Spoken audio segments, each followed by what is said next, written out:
Here comes the money. Here we go. Money talk. Here comes the money. Money, money, money. Dollar, dollar.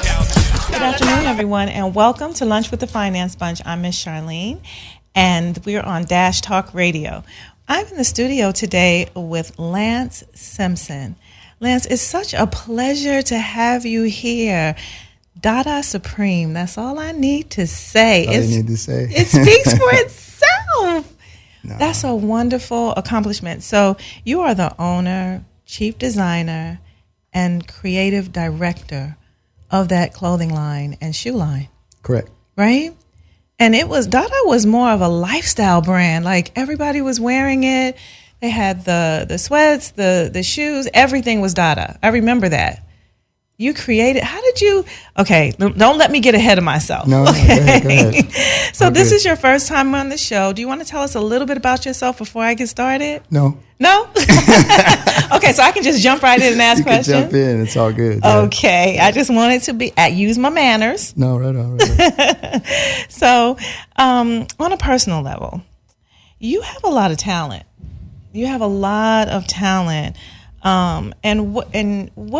Which of your talents do you favor the most, do you think? I don't know.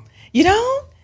So I don't see it that way. I just okay. if it's something, I just try and do it. Whatever it is, if I like it, it's like, oh, that's cool. Let me try and do that. And I just do it.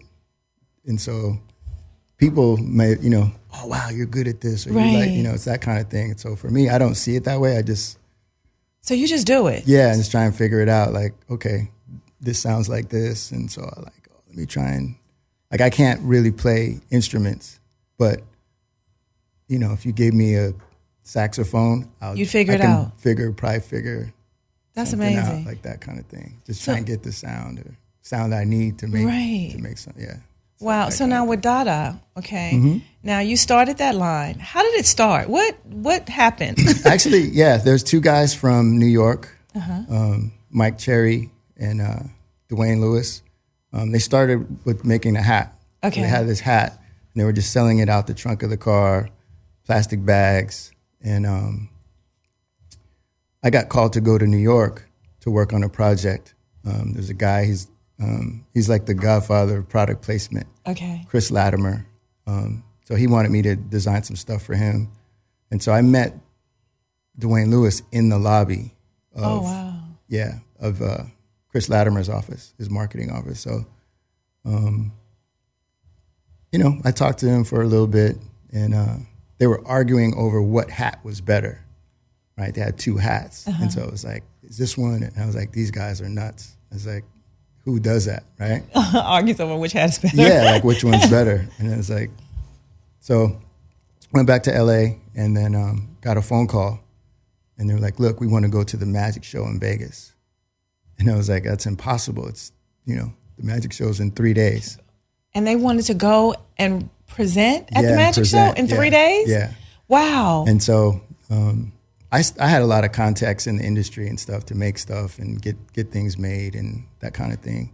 And so they came out and then they twisted, Twisted some arms. Yeah, twisted some arms. And then I got my arm twisted. And I was like, all right, I'll do it. And we went to the show. And they did like $1.5 million at the show? Yeah.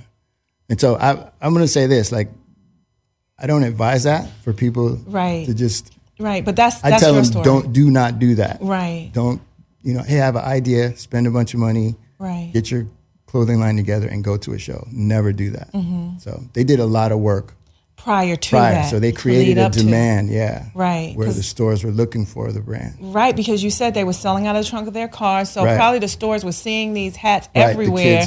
The kids in them and going, where are they getting these hats from? Right, so yeah, that part. Right, so creating the demand first. Don't run out there and just because you like it, jump out there, spend a bunch of money designing something and then trying to go to a show and present it. Don't do that. It'll be the most expensive lesson you learn. Yeah, right? the 3-day vacation you have. Wow. Yeah. So happens all the time. That's a key factor right there. Do not run out and go and do a show. Okay. So create a demand first, create the product. Correct. And see who wants the product, who'll Right. buy the part outside Right. of your family. Yeah. Right. Right. And the cool thing now is, it's online. Online, So yeah. you can, in social media, so you can get a going response There. real fast, and you save a ton of money. Wow. doing Okay. it that way.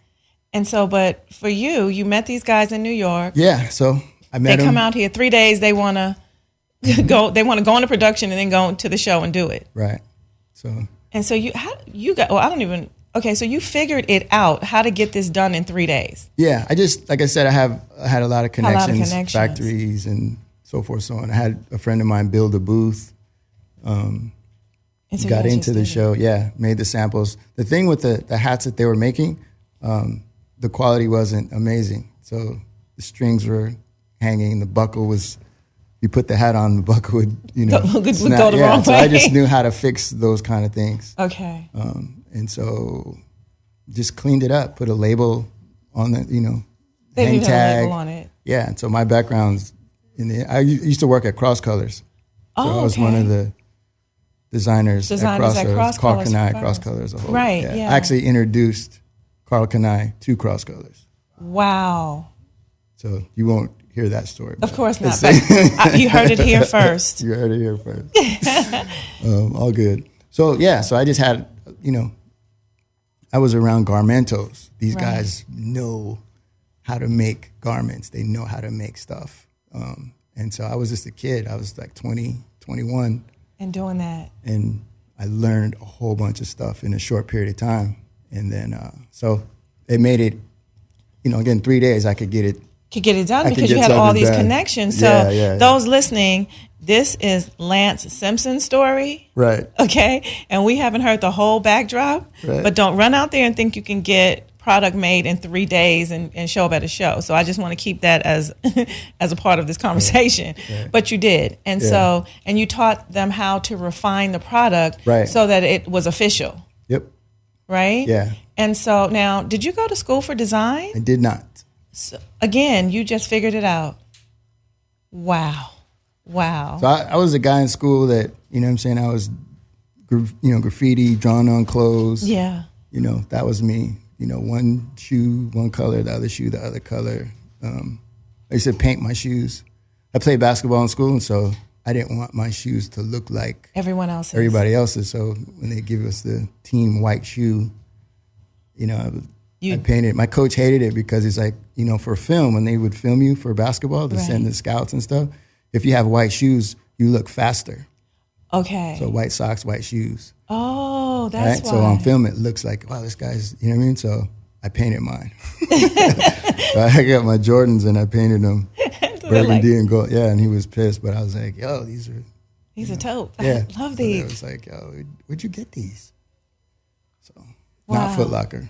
Not for Locker, you Not made Foot them. Locker. Exactly. Yeah, painted them joints. So now coming forward, so you went to this show and you guys sold 1 million.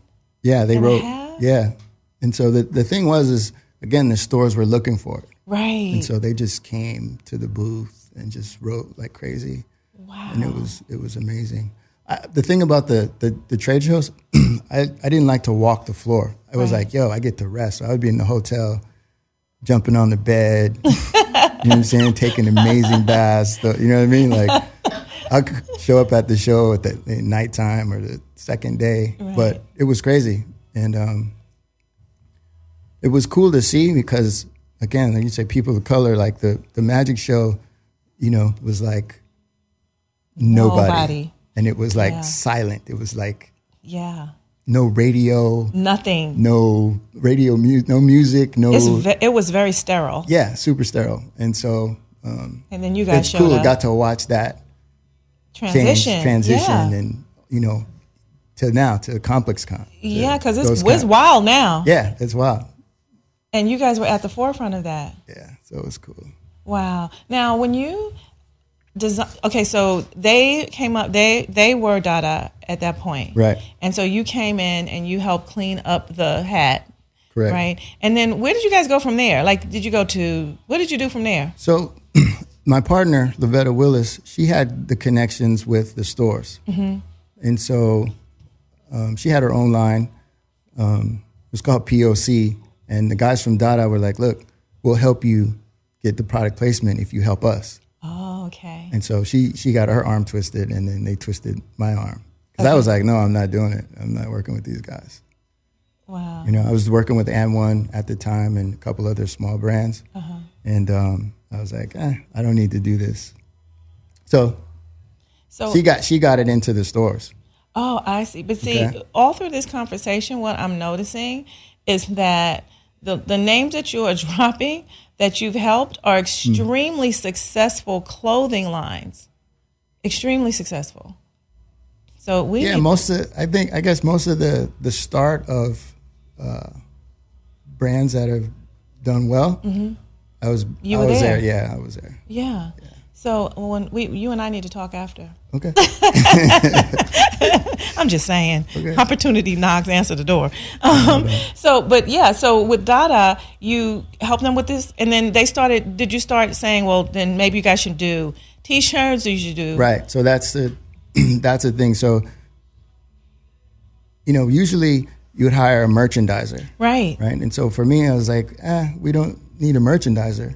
You know, it's like when you design a collection, you merchandise it as you design it. Uh-huh. And so we knew, like, street culture is like, look, my hat has to match something. Something else I'm wearing. Right. And so we're like, okay, let's do let me do the T-shirts. And so based on the season, it's like, well, don't do short sleeve shirts for New York for December. Yeah. So it was like, we did the long sleeve. I did long sleeve shirts, and then I printed on all the sleeves, the back, the front. Nobody was doing that. And then matched it to the hat. So it sold out because, I know I'm a New Yorker. Yeah. And I know we like to be fly and we like to match. Right. Okay, so we want our stuff to match whatever designer we're wearing. Right. We're not usually all over the place. We want them to match. So that makes sense. Right. So that was the key. And so stripes were hot during that time. It was the 90s. And so I just created this stripe that it didn't just end abruptly, Yeah, it put just a little curve on. at the end and did on the sleeves, and so it was cool. So Jay-Z, Wu-Tang, everybody was wearing it. It was, and there's a guy Nitro, he's still doing it out of New York. He did amazing job placing the stuff, but it just made my job easier because I was like, okay, this is the fit. Right. So with each season, I knew people were, stores were buying all kind of stuff. Right, they had to buy Pure Players and Nautica and Tommy, and so if you're a store, how are you gonna, why would we make 50 pieces in a collection? Right. As I just keep it, okay, what's the hot piece for the, that you can make for the season? So I was like, okay, now let's do the sweatshirt. Because it's cold. And sweatshirt. Hat and sweatshirt. Simple. Right. Crew neck, big embroidery chenille patch on the front, big as possible. Big as you can make it. Right? But and also so you can use it again on something else. So then we did the leather jackets. I remember those jackets. And then, you had to have the butter jacket. Yeah, you had to have it. So just those pieces, just do those iconic classic pieces. And so one thing that I always tell, these cats that I work with is like, just make one thing and make it hot. Right. And so if you have that one piece, a kid's going to wear it in the rotation. They're not going to put everything head to toe now. So, make the one piece that's hot. Yes. It's summertime. Okay. T-shirt. Yeah, we're going to make this T-shirt. Or if it's for girls, we're going to, it's going to be a crop, but we're going to cut one sleeve off, and place it and that kind of thing. So with these guys, that was it. I was just trying to design piece by piece as we went. As you went. Yeah. And still, again, just staying with the culture. And then we started with the big stores first and let the little stores wait. Okay. And usually people do the opposite. They do the opposite. They start with the little stores. So I'm going to give you a nugget. Right. Start with the big stores first. And then let the little stores wait. And then at that time it was cool because there wasn't social media, wasn't internet online shopping. So little stores harder to pay. Yeah. Oh, that's right. You got to chase your paycheck to get it from them. And so the big stores, They pay on time. Yeah, they'll pay, and Yeah. then the order is bigger. Right. And that kind of. So we went through Foot Locker first, and it was an athletic store. So the goal was to be athletic, and then have lifestyle stuff. Right. And that's exactly what happened. Yeah, and that's what happened. And so all the people said you can't do that, and so we were like one of the only ones that could do both. Yeah. And so people would try and pigeonhole us in, they're urban, and they're just the urban company just because we're black. Right. You know what I mean? But it's like the goal is like it's for everybody. It's just athletic and lifestyle. We know Right. that there's a difference. After you play, you want to change and put this on. Right. Right. Or we can play in this that we, you know what I mean? So that was the goal. I was like, okay, you're going to wear these shoes to church. You get one pair of shoes so you could play in them and you could wear them. Yeah. So that was the mentality for me, like in putting certain styles together. It's so that they could transition Right, you can from transition. one part of your life to another. So Right. they're And not you think just about the shoes parent. to playing. Yeah. Right? They're also shoes you can wear to church. You can wear, You can wear them to Sunday them to dinner. school. Yeah. You can wear them to school. Right. Yeah, because like you said, if the parent can only buy one pair of shoes and they want Dada, it better go everywhere. It's got to go, yeah. It's got to And go so everywhere. And that was the other thing, the quality Had to be there. had to be there. Right. And so we didn't, the materials that we put all the money into the product. Wow. That's so another- to make that product, that's another tip. Yeah, another thing. So it's that we didn't pay ourselves crazy bread. Right. Okay, we put everything into the company, and then the people we hired, the equipment, all that All stuff. first class. Yeah, Okay, so that's another tidbit. I hope you guys are getting this. yeah. Quality. One of the things that we did, I just thought about the chairs in the office. I can say the price, right? They were Go like right ahead. $1,500. Wow. Okay, and so when the business was over and the company was closed, everybody wanted a chair. They were trying to get them. They're like, "Hey, so Can we my have the chair?" chair? Yeah, Yeah. these Herman Miller chairs. They're I think they're like $700 now, but back then we just said, "Okay, look, you're going to be sitting at your desk in a sense for the most Right. part. People that do sit there, so they're like, spend the money." Right, so that they have a quality Yeah, seat. you have a to quality sit in seat. so So that the crew, yeah. And so it's like, it was more like a family environment because it was small, small company. Right. But it was cool. Wow. Oh, Lance, we're getting so many nuggets from you. This is Miss Charline. You're listening to Lunch with the Finance Bunch, and we will be right back. We're on Dash Talk Radio. Here we go. Money talk. Here comes the money. This is Miss Charline, and welcome back to Lunch with the Finance Bunch. We're on Dash Talk Radio, and today we are getting so much knowledge from Lantz Simpson. Lantz was owner, chief designer, and creative director at Dada Supreme, and I know everyone remembers that line. And what he's telling us are some nuggets that for all of you designers out there, and all of you who want to own a clothing line, he's dropping some tips with us today that are just golden, platinum, really. And I just feel platinum. I just feel so honored to have you in here and doing this interview. It's just a pleasure. It's cool. It's cool. Yeah. So we were talking about before we went on a break. I wanted to get to this point. Now, you as a designer, first of all, people have to listen. And you were talking about quality. Like you guys you put all of the money into the product so that the product would have quality. Right. And it wasn't just like strings hanging everywhere and the sleeves not being the size they were supposed to be. The shirt was perfect. The jacket was perfect. The shoe design, the shoe materials were perfect. Right? Pretty much. Yeah, that was the goal. We actually, when the clothing took off, Lavetta and Dwayne couldn't meet eye to eye. Can't remember I was saying like how, you want to spoon feed, Yes. as the pieces. They wanted these huge collections because the other companies Were doing that. Yeah, Mecca and so, two different things. Right. Right. And anyway, so we split. It's like you guys do shoes and we do the apparel. Okay. Because they couldn't see eye to eye. Yeah. And Yeah. so it was like, all right, Lance, we're doing shoes. I was Okay. like, okay.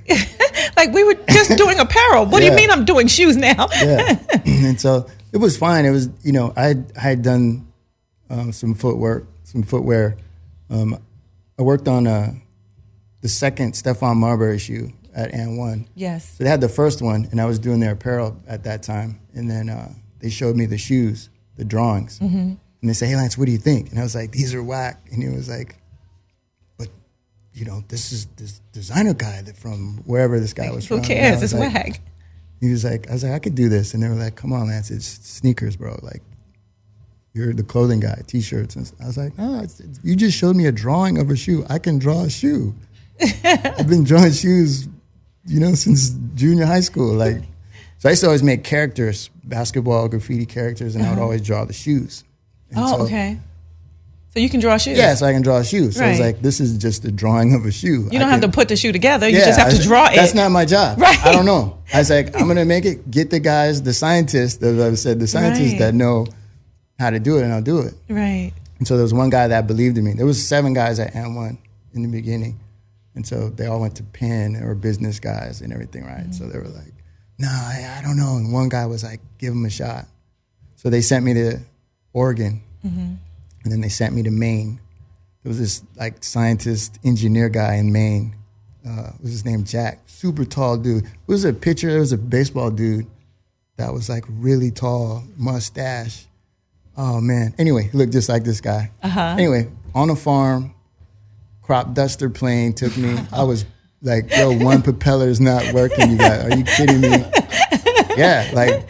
Oh my God. Okay, I'm like, yo. Like, y'all trying to kill me. Is this a conspiracy? Yeah, it was, I was tripping a little bit. And I was like, all right, whatever. So I sent with these guys for 3 days, and they taught me about rubber and compounds and carbon, but all kind of stuff, right? And I was just like, okay. When are we going to like make, Right. But it was just all information. Okay. And then I left there. They sent me to Taiwan, and they said, okay, you get to work on the tongues for these shoes. And so I was like, okay, well, I learned that heat comes off the top part of your foot, right? So if you have this big old pad of foam, it's going to keep the heat in. And they glue the foam and the material together. So it's like, it can't be breathable. Right. Even though so they your tell foot you is going to be it's extra breathable. hot. Yeah. Like it can't be, it's not breathable. So Right. I started cutting holes and really designing the tongue crazy and coming up with ways to, To give ventilation. Yeah. Wow. And then the other designer guy they started copying. Of course. The tongue started to be, I was like, wow, this is interesting. So you learned how to make shoes too. Yeah. Wow. And so now, fast forward, Cool. we are in an age now. Dada was huge. And, in today's market, brick and mortar is going away. And so what would be your advice to someone who's designing a clothing line today and how to market that line? I would advise kids that are in high school to do it. Yeah. Okay? Because like your team is in high school, Yes. right? So there's a guy that, is the DJ Right. at school. Yeah. Right? There's That's right. there's the girl or guy that's in the photography team. There's the guy in the art class, Right. right? Your whole squad, your whole company is Your whole company is in your high school. in your high school. The guy who's the most popular guy and the cheerleader and all the all the stuff. And so you just have to get the shirt made or whatever it is that you're making. You get your logo done, you get your beat done, Right. you get your you got your phone. Yeah. So everything is there. So I'm not trying to. School is important, Yes. but I also know, as in talking to kids, over the years, school is not for everybody. That's very true. Okay, and so I've helped cats that, they used sell weed, and then it's like, yo, stop, you don't have to sell it. This T-shirt is like the same thing, and they're like, huh? And I'm like, yeah. I said, you could sell this T-shirt. So I would help them. I'd design a shirt. I tell them to think about something. What are people saying? Whatever on the street, whatever. Okay, here's the design, And they got the T-shirt made and they started selling them. They're like, yo, I'm selling these at the gas station. Right. I'm like, yeah, I need more designs. I was like, okay, got to pay for them. You can afford to pay for them now. Yeah, but you see what I mean? And so it's like the hustle. Yeah. Right? And so it's important. Like, you know, some kids, they have that. They have the hustle. Right. And so they just don't know that they can hustle something else. Besides something negative, right? Yeah. So, but, you know, high school, you know what I mean? I would start, you know, I would tell them, look, social media, start there. Don't get a building. Don't get an investor. Right. You know, anytime people have gotten like these, you know, big investors, and they put all the money into the product and they build and they do the ads and nothing ever happens. Right. Yeah, it You know what I mean? dies. Yeah, real quick. Yeah. So, wouldn't advise it. No need. You know, you can paint on a T-shirt with the paintbrush. That's right. And put it on somebody. And everybody wants it. And take a picture and have them post it and get orders. Yeah. So that's where it is. That guy tell you. Yeah. Yeah. Okay. So you don't have to go out and spend all this money and do all these things. No. What you can do is just start with your talent. Yeah. Right? No, you don't. This is the thing. A lot of designers, they have the title of designer. They can't draw. Right. Wow. You know, like that's not artists. it. Yeah. It could be the person that's, you know what I'm saying? They can pick clothes. They like to shop. You know what I mean? So their ideas, they can't, you know, draw or anything, but if their idea or their concept or whatever is cool, they're like, yo, can you make this? And they get it. They can make it tangible, get it on paper or on the computer or what have you. Then they can get someone to make it for them. Yeah. So you just have to have the eye. Yeah. You just have to have, you know, the eye. Wow. Yeah. So it's not so much like, oh, I have to go to school and design school. And it's totally different now. Like the stuff that a lot of the new companies are making, they're just buying blanks and like just put the logo on it. Screen print. And it's like, hey, you know, I can't say their names. Huh? Right. Dang. No, you can't. Be horrible. Yeah. But, you know. You don't want to get us in trouble, Lantz. Yeah, no, but there's brands out there, how they started. It's like, wow. I'm like, wow, I get it. But it's like, and so there's certain things that I think I was the last. True. Yeah. Yeah. Like just what I learned. You know, like what I learned and the people that I learned from. And so seeing it change. The quality. Yeah, and just little things, you know, that matter, that do matter. That do matter. In a product, yeah. So. And you know, you built a company, and I know you said something about, you know, you even bought quality chairs for your people to sit in because you wanted them to be comfortable and you wanted to be like a family. And I think that's something that's missing today too, is we're not unifying as and being like a family. And it was something that my guest said earlier is that stop stepping over each other. Everybody has a lane. Just be in your lane. There's 5 fingers that make a hand. Right. Just stay in your lane. Yeah. And do what you do, and then everybody will come up because everybody's doing what they're best at. Right. Right? You don't have to be the designer.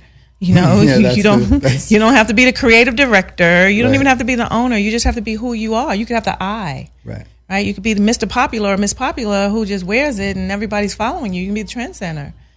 You know, so everybody stay in their own lane. I am loving this. No, cool. Because you are giving us some serious platinum nuggets. He said, not gold, these are platinum. I'm loving it. So now, what are you doing now? What are you up to? We all want to know. That's a really good question. I'm helping like startup, you know, companies. Yeah. And I'm doing helping them with their branding and stuff like that. And I'm doing a lot of photography. So I looked at I'm doing the photography thing because it's there's a lot of freedom in it. Okay. And so, and it's kind of connected to what I do as a designer. As well, yeah. And so my experience. So I didn't start out trying to, you know, be a photographer. Right. I just when I would design the stuff, I knew the look how I wanted it to look. So I would take a picture of it and then give it to a photographer. And so as I was doing that, you know, the photographer was like, hey, this is pretty good. And then they would really like almost copy it exactly. I was just trying to give them like an idea composition of how, you know. And so that's one of the things that people don't understand is like if you're designing something, you're designing it for a person, Right. Or you know, there's a customer that you know At that the you're end of this, designing. right. Yeah, and so where do they eat? Where do they go to the movies? What do they wear? What's their, you know, what's their whole lifestyle? vibe? Yeah, and so it's like Yeah. you can see that. So if you can see that, it's like the person needs to look like this. This is the look. So it's like, why give it to somebody who has a total different, has nothing, doesn't know about the culture. They just, I'm a photographer from New Zealand. Right. How are they gonna? That's right.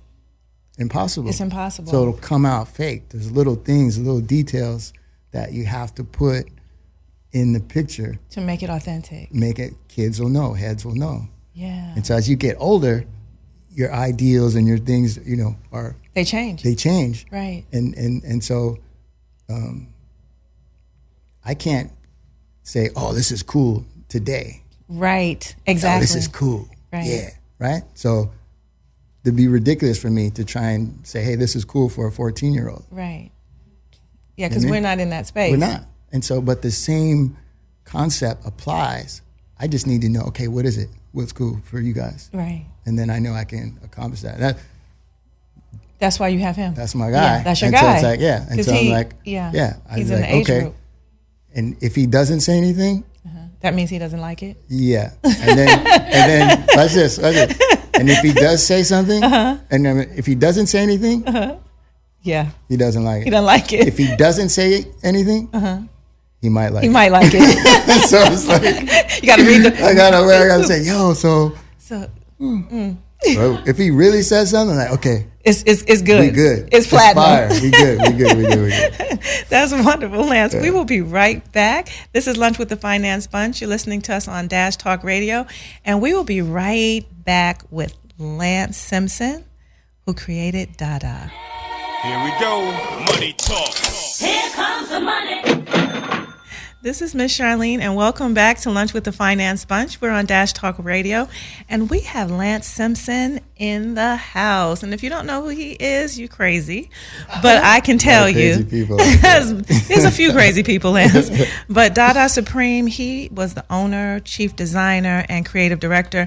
And he's here today giving us platinum nuggets about what it takes to be a successful designer, owner, and creative director.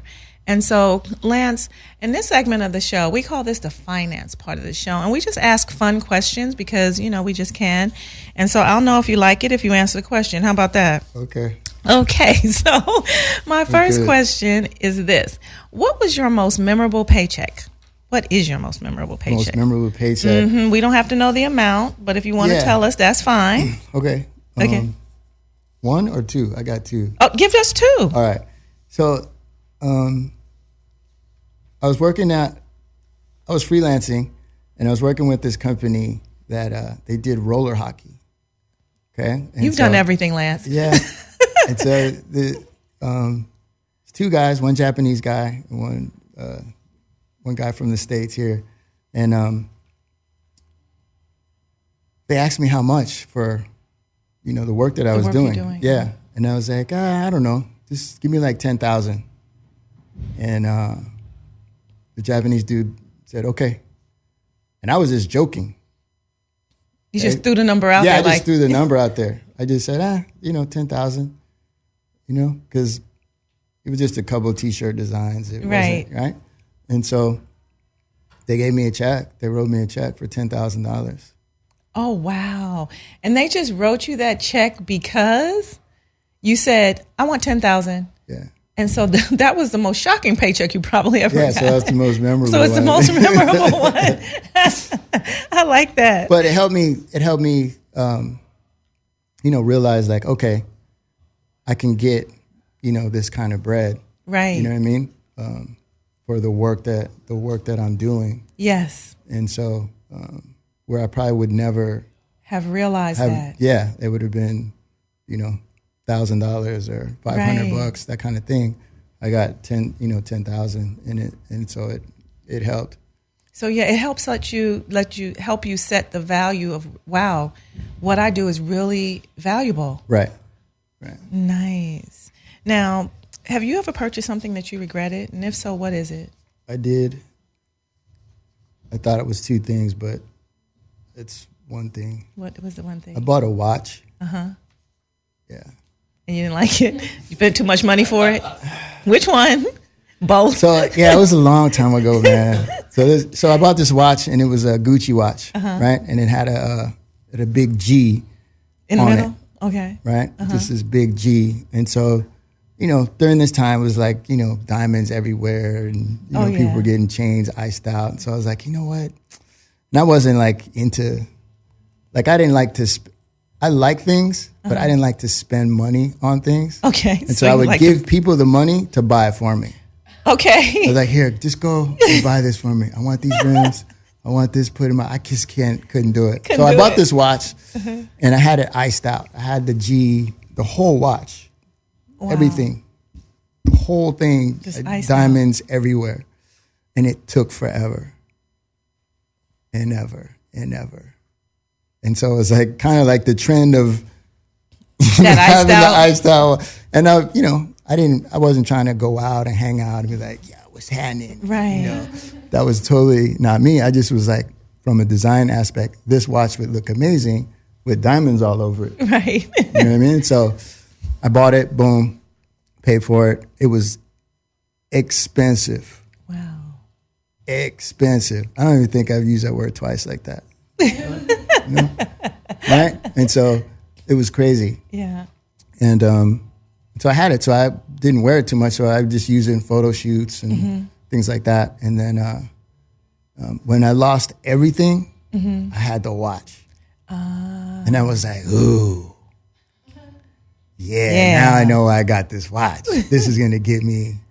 And I tried to take it around and sell it, and nobody would buy it. Yeah. I was like, but it's got do you diamonds see in this it. thing? Straight discotheque. The ball, it was crazy. Right? So a lesson in that is don't be out buying diamond watches and thinking it's going to cash out if something happens, because you can't. Jewelry is worthless. Yeah, I gave it away. Wow. I did. This guy, he needed to pay his rent and stuff. He didn't have any money. So I was like, well, you could take this if you can sell it, make it happen. Or maybe the landlord will take it in exchange for the rent, Yeah, something. it looked like that watch. Yeah, it was crazy. But Wow. I would say that. Wow. Now, what does success mean to you, Lantz? That's a tough question. That's a really tough question, because I feel like if you're doing anything, doesn't matter, like, that's successful.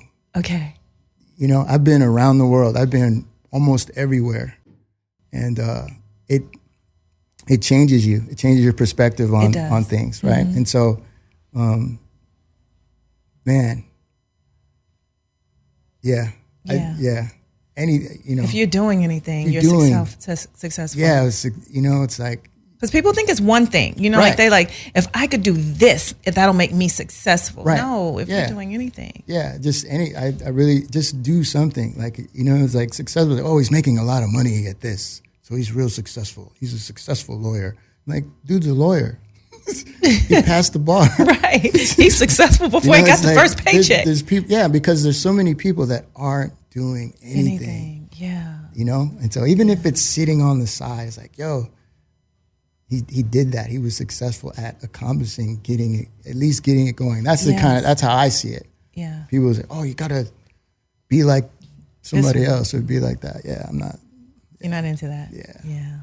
So are you successful? Me? Yeah. I made it here successfully. Absolutely. So that means you are successful. Yeah.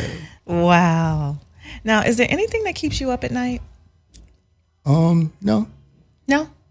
I work at night, so. Okay, so work keeps you up at night? A little bit. It's not like work. That's the thing. Because I don't think you have ever had a job. I think you've had a lot of privilege to be who you are. Man. And people have taken advantage of that and profited from it. Yeah, that's like a good that? way to. Yeah. Yeah. I used to work with kids. I used to work, like, people would trip out and tell me, I was a teacher's aide. And I was like, I worked on the playground. And they're like, what? And they're like, not you. Not you. Yes, I did. I'm like, yeah. And you were successful. Yeah, it was cool. Yeah.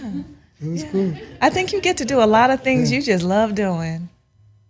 So that's the part that I can't, you know what I'm saying? Yeah. Totally blessed in that. Yes. Where it's all purpose, it's purposeful. Absolutely. Where I know people like, I have to do this because, this is what I love over here, but I'm going to do this because this I gotta do quantifies this to money or whatever. And you're not going to be happy. You're going to miss it. You're not going to, you can't sleep. Can't sleep, then there's worry. Leads to all kind of sickness. Yeah, and sickness leads to a hot mess. Yeah, so, Now, in your journey, I'm changing this question because this one will apply to you. The one that's on the paper doesn't. Okay. In your journey through life so far, the education that you've acquired on this journey, right? What has that done for you? I mean, I can share what I learned. Yes. And watch people grow and build their, their thing. So one of the guys from Dada, I taught him how to use the computer. And so he has his own brand. He does, and he made a comment to me one day. He's like, "Yo, Lance, if it wasn't for me, for you, I wouldn't, I can't feed my family." Right. And I was like, ooh. I was like, what did I couldn't really gather that. Yeah, I was like, no, and so, we see ourselves different. Yes, we do. Right, than how other people see us and stuff. So, there's been a lot of success because of you. There's that. So the stuff that I learned, I don't charge people for what I know. Like most people would say, oh, how much you got to pay for, I just tell them, I won't tell them everything at one time. Right. I just kind of like, they're here, so they get this. Right. And so you got to get to that. He'll tell you. Right. Like, I'll tell you. Just a little at a time. Yeah, but I tell him because it's like if I lead you in the wrong direction based off the information that I got. Yeah. Then. Yeah, I love this. Right. So his education has brought us to today. Yeah. And Lance, I've learned so much from you. You did? Today, yes. Oh. Absolutely. Yeah. Absolutely. So I count this as success. Because we're here today and we've done it. Yes. Yep. You know what? I am so happy you decided to come in and do this interview with me because you didn't have to. And so I count myself. This is your first interview ever? Yeah. I turned Steve Harvey down. Wow. So I feel so blessed. Steve, eat your heart out. Yeah. He was here and not there. I love it. So thank you so much, Lance. No, right on. I really appreciate all good. You're doing this. I really do. No. And this is Lunch with the Finance Bunch. I'm Miss Charline, and we're wrapping up our interview today with Lance. And I just want to say this was an education that I wasn't even prepared for, and I want to thank you for it. No, all good. A blessing. I feel like I didn't say enough. Like I feel like there's like. Will you come back? Yeah, I'll come back. You will? Yeah. Okay, so this is what I want you to do. Give me a topic. I'm going to give you a topic, and you come back, and we'll talk about that topic. Yeah. Now that we've gotten a chance to get to know you a little bit. Cool. Okay, I love it. Thank you so much. This is Lunch with the Finance Bunch. I'm Miss Charline, and you can listen to us on Dash Talk Radio at noon on Tuesdays. You can also see us on YouTube, so check us out there. And if you want to talk to us, check us out on Facebook, and you can connect with us on Instagram. This has been a wonderful interview. Thank you again, Lance Simpson, for coming in. Thanks for having me. I'm loving it. All good. All good. And we're out. Here comes the money. Here we go. Money talk. Here comes the money.